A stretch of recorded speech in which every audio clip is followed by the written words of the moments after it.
Rayon mərkəzi xəstəxanada bir daha tarixi an yaşandı. Baş həkim və Həmkarlar Konfederasiyasının nümayəndəsi Araz Doktorun təşəbbüsü ilə təşkil edilən tədbirdə şəhidimiz Salmanov Dariyel Allahverdoğlu anıldı. Şəhidimiz Salmanov Dariyel Allahverdoğlu hörmətlə bir dəqiqəlik sükutla anıldı. Bu an iştirakçıların Dariyel və bütün şəhidlərin xatirəsinə olan dərin ehtiramını ifadə etdi. Daha sonra Azərbaycan Respublikasının dövlət himni səsləndirildi.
Xəstəxana əməkdaşlarının geniş iştirak etdiyi bu mərasim şəhidimizin igidliyini və onun qəhrəmanlığını bir daha xatırlatdı.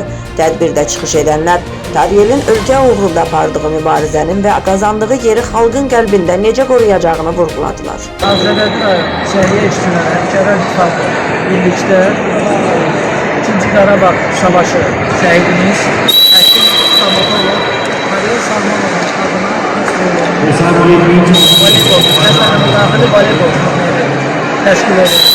8 oktyabrda Göbələk arasında yarışda final oldu. Allah bütün şəhidlərimizə qəmi rəhmət etsin.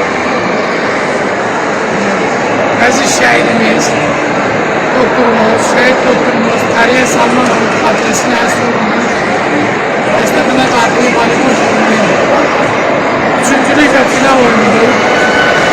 Bu gündə biz çox şadıq ki, rayon ictimaiyyəti bizim tədbirimizə, sahiblərə, qonaqlarımıza Allah bütün şəhidlərimizə rəhmət eləsin.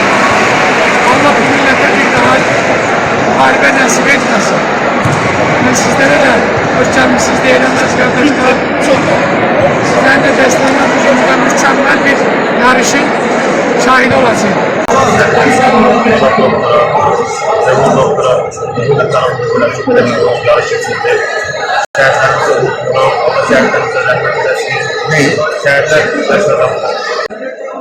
Avcılar Alim'den Bölgeçin Direktörü Əliyev Ali ilk önce Öcalan konuklarımızı rəhbərliyi teşekkür edirəm. İştirak edirəm. Bundan əlavə Avcılardaki Səhiyyə İşçiləri Həmkarlar İttifaqı bu yarışı təşkil edənlər üçün onlara təşəkkür eləmək istəyirəm. Mərkəz Xəstəxanamızın direktoru Gülbül müəllimə təşəkkür edirəm. Bu möhtəbər yarışdan dəfələrlə keçirilməyi arzu edirəm. Həm rayon ictimaiyyətinə, həm gənclərə, həm böyüklərə bir nümunə olası yarış. şehitlerimize Allah Belə dəyərli tədbirlər milli ruhu canlandırmaqla yanaşı, şəhidlərimizin xatirəsini yaşatmaqda da mühüm rol oynayır. Xəstəxana işçiləri şəhidimizin xatirəsini yaşatmaq üçün bir araya gələrək, onun da andını daim uca tutacaqlarını təsdiq etdilər. Reportajı hazırladı Access TV bir kanal rəhbəri İlham Müzəffəroğlu Ağcabədi.